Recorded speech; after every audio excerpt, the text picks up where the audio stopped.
Bienvenido a Tank Stories, una edición especial del Tankformativo en donde te platicamos historias fregonas de casos virales, de casos de éxito, diferentes, disruptivos y que han hecho historia en el mundo. Espero que lo disfruten mucho y como siempre, muchas gracias por escucharme. Vamos con la historia de hoy. Bienvenidos a esta Tank Story de tiempo extra. Hoy, 5 de marzo, nos toca platicar una historia que parece sacada de una película de narcos, pero es totalmente real. Incluso la han cubierto en varios programas. Es la vida de Enrique Kiki Camarena, un hombre valiente que se infiltró en el corazón del crimen organizado mexicano en los 80s.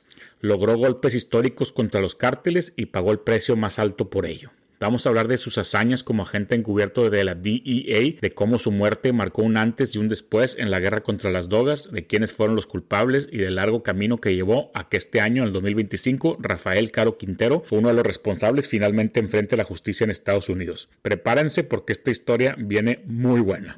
Primero hay que conocer al hombre detrás del mito. Enrique Camarena Salazar nació el 26 de julio de 1947 en Mexicali, Baja California. Era hijo de padres trabajadores. Su familia emigró a Calexico, California, cuando él era niño. Ahí creció en una ciudad fronteriza donde el contraste entre dos mundos era evidente. Kiki era un tipo humilde, pero con una determinación de acero. Después de graduarse de la secundaria, se enlistó en el Cuerpo de Marines de Estados Unidos en 1973. Sirvió 2 años y esa disciplina militar le dio una base sólida para lo que vendría después. Luego fue policía en Calexico, pero su ambición lo llevó más lejos. En 1974, a los 27 años, se unió a la recién creada DEA, la Administración para el Control de Drogas. Su meta no era solo arrestar traficantes pequeños, él quería ir tras los peces gordos. Kiki empezó desde abajo en la oficina de la DEA en Calexico, pero no tardó en destacar. Era bilingüe, conocía la cultura de ambos lados de la frontera y tenía un talento natural para ganarse la confianza de la gente. En 1977 lo transfirieron a Fresno, California, y ahí empezó a perfeccionar su habilidad como encubierto. Pero el verdadero reto llegó en 1981 cuando lo enviaron a Guadalajara. ¿Qué Guadalajara? Porque en los años 80 era el epicentro del narcotráfico mexicano. Era dominado por el cártel de Guadalajara, una organización que estaba revolucionando el negocio de las drogas. Kiki llegó con su esposa Mica y sus 3 hijos pequeños, dispuesto a meterse en la boca del lobo bajo la fachada de un agricultor. Su misión era simple: desmantelar el cártel desde adentro. Aquí es donde Kiki empieza a brillar. En Guadalajara se infiltró en las redes del cártel liderado por 3 nombres que hoy son leyenda: Miguel Ángel Félix Gallardo, Ernesto Don Neto Fonseca Carrillo y Rafael Caro Quintero. Estos tipos no eran unos cualquiera, eran los arquitectos de un imperio que movía marihuana, cocaína y heroína a Estados Unidos como si fuera una empresa multinacional. Kiki, con su habilidad para pasar desapercibido, empezó a tejer una red de informantes, campesinos, trabajadores de las plantaciones, incluso algunos narcos menores que no sabían con quién estaban hablando. Uno de sus primeros grandes golpes fue la Operación Padrino en los años 80. Usando esa red, ayudó a la DEA a congelar cuentas bancarias internacionales de los capos, cortándoles el flujo de dinero. Pero eso era solo el calentamiento. El golpe maestro vino en noviembre de 1984, el Rancho Búfalo. Imagínense una plantación de marihuana de 1,000 hectáreas, unas 2,500 acres, en el desierto de Chihuahua. Era una fortaleza del cártel, propiedad de Caro Quintero, que producía unos $8,000 millones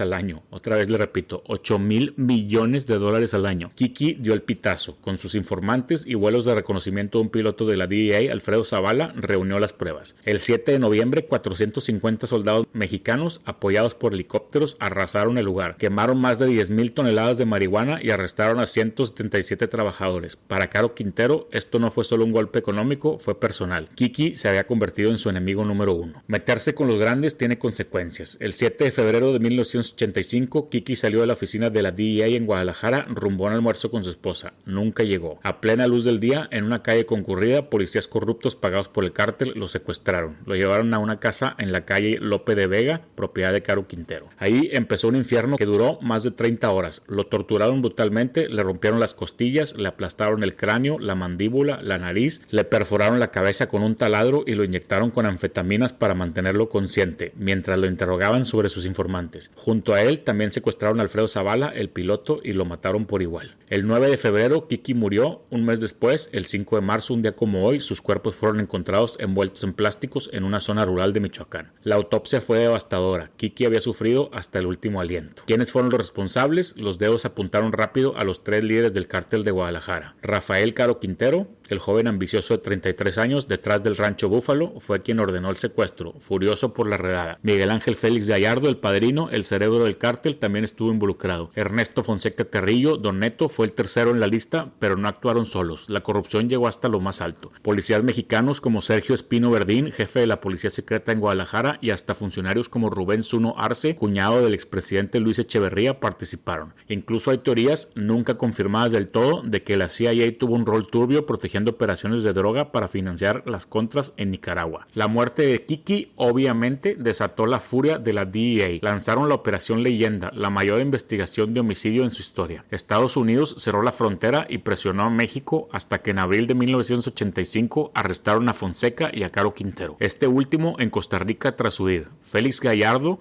cayó hasta 1989. En México, los tres fueron condenados a 40 años por el asesinato, pero la justicia no fue tan limpia. La policía mexicana destruyó evidencias y hubo acusaciones de encubrimiento. Kiki no murió en vano. Su asesinato cambió las reglas del juego. El cártel de Guadalajara se desmoronó, dando paso a nuevos grupos como el de Sinaloa y Tijuana. La DEA ganó más poder y presupuesto para operar en el extranjero y la guerra contra las drogas se intensificó. En su honor se creó la Semana de la Cinta Roja, una campaña antidrogas que empezó en Caléxico y hoy es nacional. Pero el caso tuvo sus sombras. En 1990 la DEA secuestró a Humberto Álvarez Machain, un doctor acusado de mantener vivo a Kiki para prolongar la tortura, y lo juzgaron en Los Ángeles. Lo absolvieron por falta de pruebas y el caso tensó las relaciones con México. Ahora, Caro Quintero, el villano que se escapó una y otra vez. En 1985 lo condenaron a 40 años en México, pero en 2013, después de solo 28 años, un juez lo liberó por un tecnicismo. Dijo que el caso debió ser estatal, no federal. Caro Quintero desapareció. Estados Unidos lo puso en la lista de los 10 más buscados del FBI con una recompensa de $20 millones.